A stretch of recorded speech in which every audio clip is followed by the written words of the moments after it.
ఆ తర్వాత నెక్స్ట్ 37 తర్వాత 38 చూడమ్మా. Problem number 38. Okay, 38. Of the four number, the first is twice the second and second is 1/3 of the third and the third is 5 times the fourth. The average of the number is 24.75. The largest of these numbers is కావాలి. 4 సంఖ్యలో మొదటి రెండో దానికంటే 2 రెట్లు, రెండవది మూడో దానికంటే 1/3 వంతు, మూడోది నాలుగో దానికంటే 5 రెట్లు, నాలుగో సంఖ్య 4 సంఖ్యల సగటు 24.7 అయితే ఈ సంఖ్యలో అతిపెద్ద సంఖ్య ఎంతో కావాలి. వాడు చెప్పిన దాని ప్రకారం చూడ, మొదటి సంఖ్య రెండో సంఖ్యకి రెట్టింపు, ఆ తర్వాత రెండో సంఖ్య మూడో సంఖ్యలో 1/3 వంతు అన్నాడు, తర్వాత మూడో సంఖ్య నాలుగో సంఖ్యకి 5 రెట్లు. సో ఇక్కడ ఏమంటే ఏదైతే హారం ఉందో అది ఇక్కడ తీసుకోమని చాలా ఈజీ అవుతుంది. 3 5 ఎంత 15, 15/3 అంటే 5, 5 రోజులు ఎంత అంటే 10. అంటే ఏ అంటే 10, బి అంటే 5 అండ్ సి అంటే 15, డి అంటే 3. ఏ అంటే 10 భాగాలండి, బి అంటే 5 భాగాలు, సి అంటే 15 భాగాలు, డి అంటే 3 భాగాలు. ఇప్పుడు నేను ఇక చెప్తున్న పాయింట్ అంటే ఇక్కడ 24.75 ఏదైతే ఉందో అది సగటు కాబట్టి ఇంటూ 4 చేస్తే వచ్చేది మనం మొత్తం. అంటే ఈ వాల్యూ ఈజ్ ఈక్వల్స్ ఎంత 99. 24.75 ఇంటూ 4 చేయాలి, వాల్యూ ఈజ్ ఈక్వల్ 99. 10 + 5 15 + 15 30 + 3 33. సో కాబట్టి ఇక్కడ మనకు ఉన్న వాల్యూలో ఇది ఎంత అంటే ఇది 33 భాగాలు, 33 భాగాలు 99 అయినప్పుడు అందరికన్నా పెద్ద నెంబర్ కావాలి కాబట్టి ఇది 15 భాగాలకి ఎంత, 33 × 3 చేస్తే 99 కాబట్టి 15 × 3 చేయడం పెద్ద సంఖ్య ఏదో అడుగుతుంది ఇక్కడ మనకి. So the largest of these number అతి పెద్దది కావాలి కాబట్టి 15 3 ఎంత 45 కదా. సో కాబట్టి value is equals to 45 answer అన్నమాట. మొదటి సంఖ్య రెండో సంఖ్య రెట్టింపు, రెండో సంఖ్య మూడో సంఖ్యలో 1/3 వంతు, మరి మూడో సంఖ్య నాలుగో సంఖ్యకు 5 రెట్లు అన్నాడు. 1/3 అనగా 3 ఇక్కడ రాస్తే 3 5 15, 15/3 అంటే 5, 5 రోజులు 10. 10 + 5 15 + 15 30 + 3 33. 33 × 3 చేస్తే 99 కాబట్టి 15 3 చేయాలి, వాల్యూ ఈజ్ ఈక్వల్ 45 లేదు కాబట్టి ఆన్సర్ అంటే డి ఆప్షన్ ఆన్సర్ అన్నమాట. నెక్స్ట్ ప్రాబ్లం నెంబర్ 39 అండి. Out of 3 numbers the first is twice the second and is half of the third. ఇది యావరేజ్ ఆఫ్ 3 నెంబర్స్ ఈజ్ 56 అన్నాడు. What is the difference of first and third number is కావాలి. 3 సంఖ్యలో మొదటిది రెండవ దానికంటే రెట్టింపు, మరియు 3 దానిలో సగము, ఓకే, మరియు 3 దానిలో సగం అన్నాడు. మొదటిది రెండో దానికైతే రెట్టింపు, 3వ సంఖ్యలో సగం అన్నాడు. Okay right. అయితే 3 సంఖ్యల యొక్క సగటు 56 అన్నమాట. సగటుని మొత్తంలో మార్చాలి కాబట్టి 56 × 3 చేసే ఈ వాల్యూ ఈజ్ ఈక్వల్స్ ఎంత 168 కదా. ఇది నాకు చూడు ఇక్కడ ఇది ఫస్ట్ నెంబర్, ఇది సెకండ్ నెంబర్, ఇది థర్డ్ నెంబర్. ఓకే, మొదటి సంఖ్య రెండో సంఖ్య రెట్టింపు కాబట్టి రెండో సంఖ్య 1 అనుకుంటే ఇది 2 అనుకున్నాం అనుకో, మూడో సంఖ్య 4 అనుకున్నాం అనుకో. వాడు ఏమన్నాడు, వాడు చెప్పిన మాట చూడు, the first is twice the second నెంబర్కి ఫస్ట్ నెంబర్ ట్వైస్ ఉండాలి, and is half of the third number ఏదైతే ఉందో దానికి హాఫ్ అంట ఇదే. ఓకే, అంటే థర్డ్ నెంబర్ 4లో హాఫ్ ఎంత 2. ఇది యావరేజ్ ఆఫ్ 3 నెంబర్స్ 56 అయితే 56 అన్నాడు. అయితే then the difference of first and third is కావాలి, ఫస్ట్ అండ్ థర్డ్ ఈజ్ కావాలి. సో ఇది మొత్తం కూడా 4 + 2 6 + 1 ఎంత 7 భాగాలే కదా. 7 భాగాలకి 168 అయితే అడుగుతున్న కొంచెం చూడక మనకి ఫస్ట్ అండ్ థర్డ్ ఈ ఇద్దరి మధ్య డిఫరెన్స్ కావాలి, అంటే 2 భాగాలకి ఎంతో కావాలి. 7 దీనిలో 7 రోజులు 14, 7 4 24 సార్లు పోతాయి, అంటే 2 × 24 క్యాలిక్యులేషన్ చేయనామా. ఆన్సర్ ఇది నథింగ్ బట్ ఎంత అంటే 48 ఆన్సర్, అంటే 39కి డి ఆప్షన్ ఆన్సర్. 7 × 24 అంటే 168 అయితే 2 × 24 చేయండి, వాల్యూ ఈజ్ ఈక్వల్స్ టు 48 మన ఆన్సర్ అన్నమాట. నెక్స్ట్ ప్రాబ్లం నెంబర్ 40 చూడు. The average height of 35 girls in a class was calculated as 160 centimeters. It was later found that the height of one of the girls in the class was wrongly written as 144 centimeters, whereas her actual height was 104 centimeters. What is the actual average weight of the girls in the class? ఒక తరగతిలో 35 మంది బాలికల యొక్క సగటు ఎత్తు 160 సెంటీమీటర్లు. తరగతిలోని బాలికల్లో ఒకరి ఎత్తు 144 సెంటీమీటర్ తప్పుగా రాయబడింది. అయితే ఆమె యొక్క అసలు ఎత్తు 104 సెంటీమీటర్లు. అసలు ఎత్తు ఎంతంటే 104 సెంటీమీటర్లు. అయితే తరగతిలోని అమ్మాయిల యొక్క సగటు యొక్క ఎత్తు ఎంతో కావాలి, అంటే ఒరిజినల్గా ఎంత ఉంటుంది అనేది కావాలి. ఇక్కడ వారు చెప్తున్న పాయింట్ ప్రకారం ఇప్పుడు 35 మంది అమ్మాయిలు కదా, 35 మంది అమ్మాయిల యొక్క సగటు వచ్చేసి ఎంత 160 అన్నాడు. అయితే రైట్ ఉన్న వాల్యూ ఏమో 104 అండి. రైట్ అంటే ప్లస్ అంటాం కాబట్టి ఇది 104. నీకు మనం ఆల్రెడీ డిస్కస్ చేస్తాం, రాంగ్ అంటే మైనస్, ఇది 144. ఓకే, ఇది క్యాలిక్యులేషన్. రైట్ వాల్యూ అంటే ప్లస్ తీసుకోవాలి, రాంగ్ వాల్యూ అంటే మైనస్ తీసుకోవాలి. ప్లస్ 104 నుంచి మైనస్ 144 చేస్తే వచ్చే వాల్యూ ఎంత? -40 కదా. సో ఇప్పుడు మనం ఏం చేయాలా? -40 డివైడ్ బై 35 క్యాలిక్యులేషన్ చేయాలి. సో ఇది 5 ఏళ్ళు 5 8 అన్నాం అనుకో. సో 160 మైనస్ 8/7 చేయాలమ్మా. 7 1 7, 7 7 అయిపోతే ఇంకా మనకి 1 ఉంటుంది మనకి, అంటే మళ్ళీ అగైన్ 7 1 7. ఓకే, 1.1 అన్న, 1.1 7 అయిపోతే ఇంకా 30 అంటే మనకి 2, అంటే 1.12 సంథింగ్ మనం మైనస్ చేయాల్సి వస్తుంది. అంటే 160లోంచి 1 మైనస్ చేసామనుకో 159, 159 నుంచి 1.12 మైనస్ చేసామనుకో 159లోంచి 0.12. ఓకే, అలా మైనస్ చేసామనుకో ఈ యొక్క వాల్యూలో చూడు 8లో కట్ చేస్తే 8 7లో 7 8లో 1 టైం పోతుంది. 1.1 77 అయిపోతే ఇంకా 3 ఉంటుంది, 30 ఉంటుంది. 30 అంటే 7 ఎన్ని టైమ్స్ పోతుంది? 7 30లో 7 4s అండి, సారీ 4s. 1.14 మైనస్ చేయాలమ్మా. అదే మనం మైనస్ చేసామనుకో మనకు వచ్చే వాల్యూ అనేది ఎంత అంటే ఇది 160లోంచి 1 మైనస్ 159, ఇది 159 మైనస్ 0.14 మైనస్ చేయాలి. మైనస్ చేస్తే ఇది ఎంత వస్తుంది అంటే ఇది 158.86 వస్తుంది. 158.86 మన ఆన్సర్ అండి. 158.86 మన ఆన్సర్లో లేదు కాబట్టి నన్ ఆఫ్ ది ఆన్సర్ అనమాట. 40కి ఈ ఆప్షన్ మన ఆన్సర్ అండి. ఆ తర్వాత 41 చూడండి, problem number 41. The mean of 25 observations was found to be 78.4, but later on it was found that 96 was misread as 69. Okay, the correct mean is కావాలి. 25% సగటు 78.4 అని తేలింది, కానీ తర్వాత 96ను 69గా తప్పుగా చదివినట్లు కనుగొనబడింది.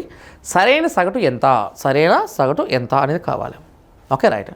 ఇప్పుడు 25 అబ్జర్వేషన్ ఎర్రర్ కేసు ఇది. 25 అబ్జర్వేషన్స్ యొక్క వాల్యూ ఎంత? 78.4 కదా. అదే ఇక్కడ చూడు 96 వాజ్ మిస్రీడ్ యాజ్ 69 అన్నమా. అంటే ఉండాల్సిన 96 అయితే వాళ్ళు ఎలా చదివాడు? 69గా చదివాడు. ఓకే, ఈ క్యాలిక్యులేషన్ చేస్తే ఇది ఎంత? ప్లస్ ఇది 33 ఎక్స్ట్రా. వచ్చే ప్లస్ 33 ఎన్ని అబ్జర్వేషన్స్ ఉన్నాయి ఇక్కడ? మనం చూడు 25 అబ్జర్వేషన్స్ ఉన్నాయి కదా. ఆ 25కి మనం యాడ్ చేయాలి ఇక్కడ. సో ఇక్కడ వచ్చే వాల్యూ ఎంత అంటే 78.4 ప్లస్ 33/20 చేయాలి. సో చూడండి మనకి ఇప్పుడు ఈ క్యాలిక్యులేషన్ చేస్తే మనకు వచ్చే వాల్యూ మనకు ఆన్సర్ అండి ఇక్కడ. సో ఇక్కడ క్యాలిక్యులేషన్ చేయండి. మనకి ఇది 25 దీనిలో ఎన్ని టైమ్స్ పోతుందో చూద్దాం. 25 దీనిలో ఎన్ని టైమ్స్ పోతుంది అంటే 1.32 టైమ్స్ పోతాను. సో ఇది 79.72 మన ఆన్సర్ అన్నమాట. సో చూడు 25 అబ్జర్వేషన్స్ యొక్క వాల్యూ చూడు, 25 అబ్జర్వేషన్స్ యొక్క వాల్యూ 78.4. వాడు ఏమనంటే ఇంకేమైనా చెప్పడం కానీ తర్వాత 96ను 69 తప్పుగా చదివినట్లు కనుగొనబడింది. సరైన సగటు ఎంత అన్నాడు. వచ్చిన వాల్యూ ఎంత మనకి? 25 అబ్జర్వేషన్స్ యొక్క value 78.4, but later on it is was found that 96 was misread as 69 అన్నాడు.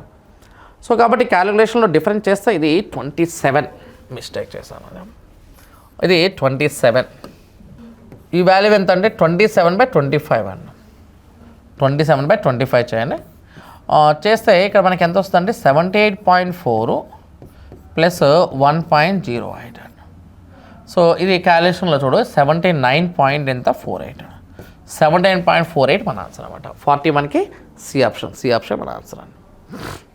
నెక్స్ట్ 42.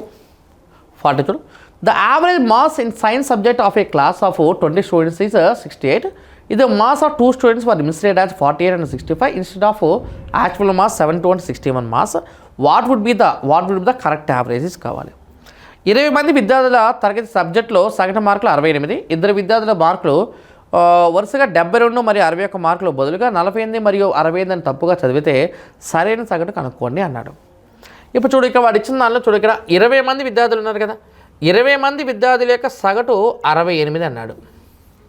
ఓకేనా. యాక్చువల్ మాస్ ఏమో 72, 61, 133 కదా, 133 ఉండాల్సిన వాల్యూ. ఓకే, ఇది 48 + 65 అంటే 100, 113 అంటే 133 నుంచి 113 మైనస్ చేస్తే ఇది +20 కదా, ఇది 20. సో ఇక్కడ వచ్చే వాల్యూ ఎంత? ఇది 68 కదా. 68 + 20/20 చేయాలి. 20 క్యాన్సిల్ అయిపోతే ఏది 69, 69 మన ఆన్సర్ అనమాట. అంటే రైట్ వాల్యూస్ అంటే ప్లస్ తీసుకోవాలి, రాంగ్ వాల్యూస్ అంటే మైనస్ తీసుకోవాలి. కరెక్ట్ అయిన వాల్యూ అంటే ప్లస్గా తీసుకోవాలి, రాంగ్ అయిన వాల్యూ అంటే మైనస్ తీసుకోవాలి. 133 - 113 చేస్తే వచ్చే వాల్యూ ఎంత +20 కదా. 20/20 అంటే 1 ఎక్స్ట్రా, 68 + 1 69 మన ఆన్సర్ అనమాట. 42కి సి ఆప్షన్ మన ఆన్సర్. తర్వాత 43 చూడమ్మా. 43 చూడు. The average salary of all the workers in a workshop is 8,000 అన్నాడు. The average salary of 7 technicians is 12,000 and the average salary of the rest is 6,000 అన్నాడు. The total number of workers in the workshop is కావాలి. వర్క్షాప్లో పనిచేసే కార్మికులందరికీ సగటు జీతం 8,000, 7 మంది సాంకేతిక నిపుణులు సగటు జీతము 12,000, మిగిలిన వారి యొక్క సగటు జీతం 6,000. వర్క్షాప్లో మొత్తం కార్మికుల సంఖ్య ఎంత కావాలి ఇక్కడ. ఓకే, ఇదే. సో ఇది మిక్స్డ్ అండ్ ఎలిగేషన్ మోడ్లో అండి. ఓకే, అయితే వాడు ఇచ్చిన దానిలో చూడడానికి మనకి ఇప్పుడు ఎప్పుడైనా మీని వాల్యూ మధ్యలో రాయాలన్నా కాబట్టి 8,000 మధ్యలో రాసాయండి. అయితే ఇక్కడ చూడక మనకి ఇప్పుడు 7 టెక్నీషియన్స్ ఉన్నారంట, వాళ్ళ యొక్క యావరేజ్ చెప్పండి ఎంత, 12,000 ఇచ్చాడు. ఓకే, ఆ తర్వాత రిమైనింగ్ ఇక్కడ ఎంతమంది ఉన్నారో తెలియదు కానీ వీళ్ళ యావరేజ్ అయితే వాడు ఎంత ఇచ్చాడంటే 6,000 ఇచ్చాడు. ఓకే, ఇది ఇలా గీతలు కొట్టేసేయాలి. 6,000 నుంచి 8,000 మైనస్ చేస్తే ఎంత, 2,000 కదా. అదే 2,000. 12,000 నుంచి 8,000 మైనస్ చేస్తే ఎంత, 4,000 అండి. అదే 2,000 అండ్ 4,000 రేషియో చెప్పు నాకు ఎంత. ఇది క్యాలిక్యులేషన్లో ఇది 1:2. 2,000 4,000 రేషియో ఎంత అంటే 1:2 అండి. అయితే ఇప్పుడు నీకు ఏమన్నా అంటే ఒక భాగానికి 7 అయినప్పుడు చూడు ఇక్కడ 1 పార్ట్ యొక్క వాల్యూ 7 అయితే 1 పార్ట్ యొక్క వాల్యూ 7 అయినప్పుడు the total number of workers in the workshop is కావాలి. అంటే మొత్తం ఎంతమంది ఉన్నారని కావాలి కాబట్టి 3 పార్ట్స్కి ఎంత క్యాలిక్యులేషన్ కావాలి ఇక్కడ. అంటే 1 పార్ట్ 7 అయితే 3 పార్ట్స్కి ఎంత, 21 ఆన్సర్. అంటే 43కి బి ఆప్షన్ ఆన్సర్ అండి. Okay, right. Mixed and allegation చేసినప్పుడు ఏంటంటే ఒకటి మిడిల్ వాల్యూ ఖచ్చితంగా ఉంటుంది, ఒకటి లోయెస్ట్ వాల్యూ ఉంటుంది, ఒకటి హైయెస్ట్ వాల్యూ ఉంటుంది. తర్వాత ప్రాబ్లం నెంబర్ 44 చూడండి. In a school with 600 students the average age of boys is 12 years and that of girls is 11 years. If the average age of the school is 11 years 9 months, then the number of girls in the school is కావాలి. 600 మంది విద్యార్థులు ఉన్న పాఠశాలలో అబ్బాయిల యొక్క సగటు వయసు 12 సంవత్సరాలు మరియు బాలిక సగటు వయసు 11 సంవత్సరాలు. పాఠశాల సగటు వయసు 11 సంవత్సరాలు 9 నెలలు ఉంటే అప్పుడు పాఠశాలలో బాలికల సంఖ్య కావాలి.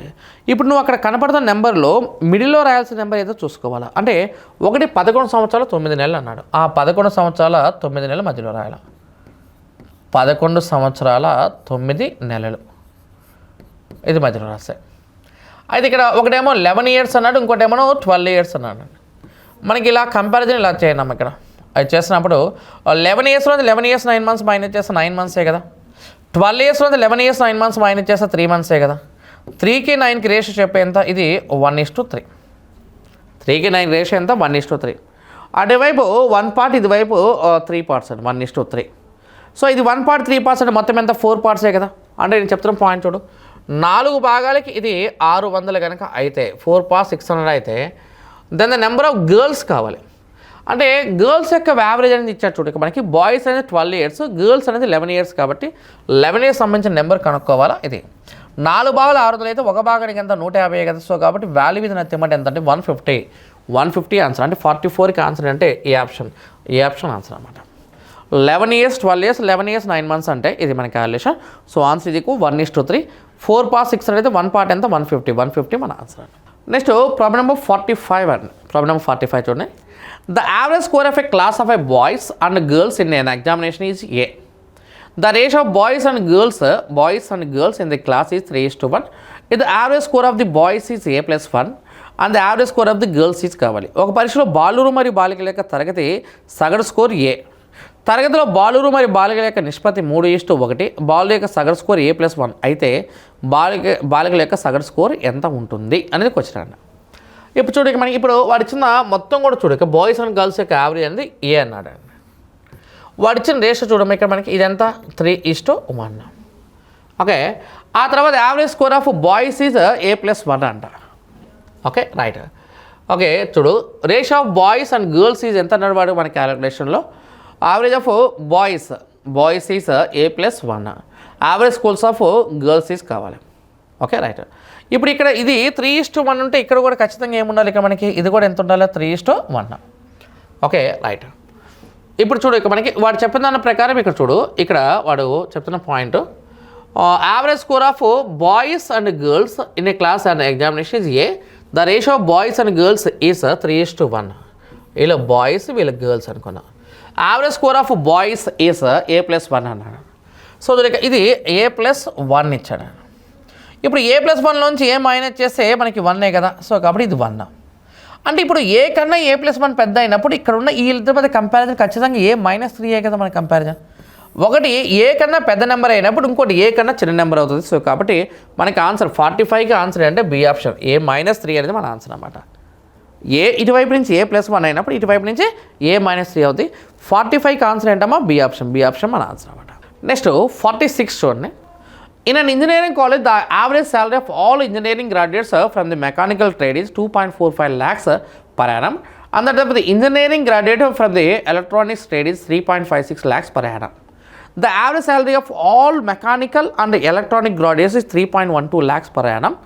Find the least number of electronics graduates passing out from the institution కావాలి. ఒక ఇంజనీరింగ్ కళాశాలలో మెకానికల్ ఇంజనీరింగ్ గ్రాడ్యుయేట్ల యొక్క సగటు జీతం సంవత్సరానికి 2.45 లక్షలు, మరి ఎలక్ట్రానిక్స్ ఇంజనీరింగ్ గ్రాడ్యుయేట్ల జీతం సంవత్సరానికి 3.56 లక్షలు. అన్ని మెకానికల్ మరియు ఎలక్ట్రానిక్స్ గ్రాడ్యుయేట్ల సగటు జీతము సంవత్సరానికి 3.12 లక్షలు అయితే ఈ ఇన్స్టిట్యూషన్ నుండి నిష్క్రమించే ఎలక్ట్రానిక్స్ గ్రాడ్యుయేట్ యొక్క సంఖ్యను కనుక్కోనండి అన్నాడు. ఇప్పుడు చూడు ఇప్పుడు మనకు కనిపిస్తున్న నెంబర్స్ 2.45 ఒకటి, 3.56 ఒకటి, 3.12 ఒకటి, ఇది మనకి. కాబట్టి మిడిల్లో రాయాల్సిన నెంబర్ మన ఫస్ట్ టార్గెట్ అండి. ఈ వాల్యూ ఈజ్ ఈక్వల్స్ టు 3.12 మధ్యలో రాస్తాయి. ఇటువైపు రాయాల్సిన నెంబర్ ఎంత 2.45 అనే నెంబర్, ఇటువైపు రాయాల్సిన నెంబర్ ఎంత 3.56 అనే నెంబర్. ఓకే, ఇప్పుడు మనం ఇది క్యాలిక్యులేషన్ ఇట్లా తీసుకుందాం. సో మనకి ఇప్పుడు 3.12లోంచి 2.45 మైనస్ చేసామనుకో 55.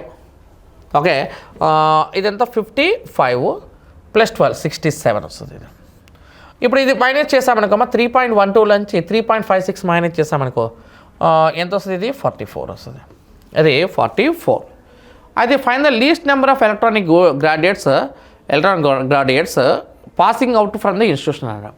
అంటే ఎలక్ట్రానిక్ గ్రాడ్యుయేట్స్ యొక్క వాల్యూ అనేది ఎంత అడుగుతున్నాడు. సో కాబట్టి ఆన్సర్ ఈజ్ ఈక్వల్స్ ఎంత 67 కదా. అంటే కనిష్టం అంటే నిష్పత్తిలో కొట్టివేత చేసిన తర్వాత మిగిలేదాన్ని కనిష్టం అంటారు. కాబట్టి ఇక్కడ 46 ఆన్సర్ ఏంటమ్మా సి ఆప్షన్ మన ఆన్సర్ అన్నమాట. నెక్స్ట్ 47 and 47 చూడు. The average of a student of a class is 15.8 years. The average age of the boys in the class is 16.4 years. And that of girls is 15.4 years. The ratio of the number of boys to the girls is కావాలి. ఒక తరగతిలో విద్యార్థుల యొక్క సగటు వయసు 15.8 సంవత్సరాలు, తరగతిలో అబ్బాయిల యొక్క సగటు వయసు 16.4 సంవత్సరాలు, మరి అమ్మాయిల యొక్క సగటు వయసు 15.4 సంవత్సరాలు. అయితే తరగతిలోని అమ్మాయిల సంఖ్యకు అబ్బాయిల సంఖ్య మధ్య నిష్పత్తి కావాలి. వాడిచ్చిన నెంబర్ 15.8 ఒకటి, 16.4 ఒకటి, 15.4 ఒకటి. ఈ 3 నెంబర్లే కంపేర్ చేసుకుంటే చూడక మనకి ఒకటి 16.4, ఇంకోటి 15.4, అండ్ ఇక మధ్యలో రాయాల్సిన నెంబర్ ఎంత 15.8 అండి. ఇది మనకి కంపారిజన్. సో ఇక్కడ మనకి ఇలా పోల్చినప్పుడు మనకి ఎప్పుడైనా మిడిల్ నెంబర్ అనేది ఒకదానికంటే పెద్దగా ఉండాలి, ఒకదానికి చిన్నగా ఉండాలి. కాబట్టి 154 నుంచి 158 మైనస్ చేస్తే ఎంతమ్మా 4 కదా. ఆ తర్వాత 158కి 164 డిఫరెన్స్ ఎంత 6. 4కి 6కి రేషియో చేస్తే ఎంత 2:3 కదా. సో ఆన్సర్ ఇది ఎంత అంటే ఎంతంటే 2:3 మన ఆన్సర్ అన్నమాట. Okay, right. అన్నీ కూడా ఎలిగేషన్ మోడల్స్ అండి, ఎలిగేషన్ ప్రకారమే మనం చెప్తున్నాం అంతే. తర్వాత ప్రాబ్లమ్ నెంబర్ 48 చూడండి. The mean monthly salary paid to the graduating MBA class of management institution is 16,000 rupees. The mean monthly salary paid to the student with work experience is 18,000. The corresponding figure for the student without any work experience is 12,000. Determine the percentage of student with work experience and those without any work experience in the class. Management ఇన్స్టిట్యూషన్లోని graduate చేసిన MBA తరగతికి చెల్లించే సగటు నెలవారీ జీతం 16,000 రూపాయలు. పని అనుభవం ఉన్న విద్యార్థి చెల్లించే సగటు జీతం 18,000 రూపాయలు. పని అనుభవం లేని విద్యార్థికి చెల్లించే సగటు నెలవారీ జీతం 12,000 రూపాయలు. పని అనుభవం ఉన్న విద్యార్థి మరియు పని అనుభవం లేని విద్యార్థి యొక్క శాతం ఎంత కావాలి ఇక్కడ మనకి, రైట్. ఓకే, అంటే ఏమంటే determine the person of students with work experience and those without any work experience అడుగుతున్నాడు. ఇప్పుడు ఇక్కడ వాడు ఇచ్చిన నెంబర్ చూడ, ఇక్కడ మనకి 16,000 ఒకటి, 18,000 ఒకటి, ఇంకోటి 12,000 ఒకటి. సో ఇక్కడ నువ్వు తీసుకున్న వాల్యూస్లో మనకి 3 నెంబర్స్ కనిపిస్తున్నాయి కదా. 3 నెంబర్లో మధ్యలో రాయాల్సిన నెంబర్ అనేది ఏంటో తీసుకోవాలా. సో కాబట్టి ఇక్కడ నీకు క్యాలిక్యులేషన్లో చూడక మనకి ఇప్పుడు ఇది 16,000 మిడిల్లో రాస్తాయి, ఇది 16,000, ఇదంతా ఇది మనకి 18,000, ఇదంతా మనకి 12,000. ఓకే, ఇది మనం కంపారిజన్ చేశాడు అనుకో, మరి చూడు ఇక్కడ 12,000కి 16,000 మధ్య డిఫరెన్స్ ఎంత? 4,000 కదా. ఇది 4,000 డిఫరెన్స్. 18,000 16,000 డిఫరెన్స్ ఎంత? 2,000. 4,000 2,000కి రేషియో చేయాలమ్మా ఇక్కడ ఎంత? 2:1. అదే దీన్ని పర్సనల్గా చెప్పమంటాడు అంతే. అని మనం క్యాలిక్యులేషన్ చేసేటప్పుడు ఇది 2 మొత్తం పార్ట్ 3 కదా, 2/3 × 100 ఒకటి, ఇంకోటి 1/3 × 100 ఒకటి. అంటే ఇది వాల్యూ అనేది ఏమవుతుందంటే 66.67% ఒకటి, ఇంకోటి 33.33% ఒకటి. సో కాబట్టి ఈ 2 పర్సన్ ఆన్సర్. 48కి ఆన్సర్ ఏంటంటే బి ఆప్షన్ ఆన్సర్ అన్నమాట. 18,000 12,000 16,000 అంటే 18,000 16,000 మధ్య భేదం ఎంత? 2,000. 16,000 12,000 డిఫరెన్స్ ఎంత? 4,000. 4,000 2,000 రేషియో ఎంత? 2:1 కదా. 2 పార్ట్స్ ఇది 1 పార్ట్ అంటే 2/3 × 100 ఒకటి, 1/3 × 100 ఒకటి. సో 66.67% ఒకటి, 33.33% ఒకటి. ఓకే, సో 48కి బి ఆప్షన్ ఆన్సర్.